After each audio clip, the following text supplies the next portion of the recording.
আমি গিয়েছিলাম একটা প্রোগ্রামে, আমি জানতাম যে তোমরা আমাকে সেখানে ভালোবাসা দিবে, কিন্তু এরকম ঠেলে ঠেলে ভালোবাসা দিবে সেটা জানতাম না। ও আল্লাহ আল্লাহ গো। ব্যাপারটা হচ্ছে যে আজকে ঘুম থেকে একটু সকাল সকালে উঠেছিলাম। বাঁকুড়ার পুনিশুল নামে একটি গ্রামে প্রোগ্রাম আছে, আর সেখানে প্রধান অতিথি হিসাবে আমার ইনভাইট ছিল। আর আমার তো নিজের কোনো প্রাইভেট কার নেই, তাই 1.5 কোটি টাকা দিয়ে এটা একদিনের জন্য ভাড়া করেছিলাম। টেনশন নিও না, আমার একদিন হয়েই যাবে ইনশাল্লাহ। আর গাইস সাথে আমার কিছু ভাই বোনকে নিয়ে নিয়েছিলাম, জানো আমি সেখানে হারিয়ে গেলে এরা খুঁজে বের করে দেয়। তো যাই হোক, গুগল ম্যাপ দেখে আমরা সেই গ্রামের কাছেই পৌঁছে গেলাম, কিন্তু আমাদের জোরে হিসু।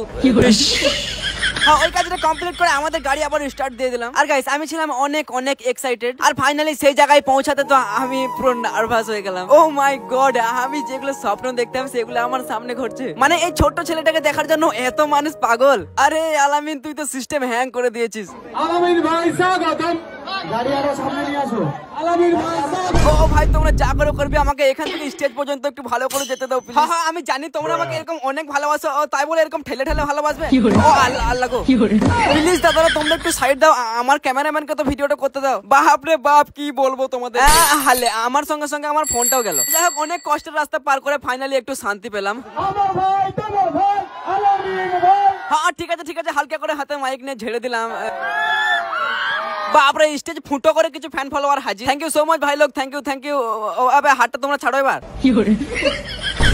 চলো বাই বাই গাইস, এবার পরে দেখা হচ্ছে। এখন আমাকে ঘর যেতে হবে, ঘরে অনেক কাজ। Thank you thank you.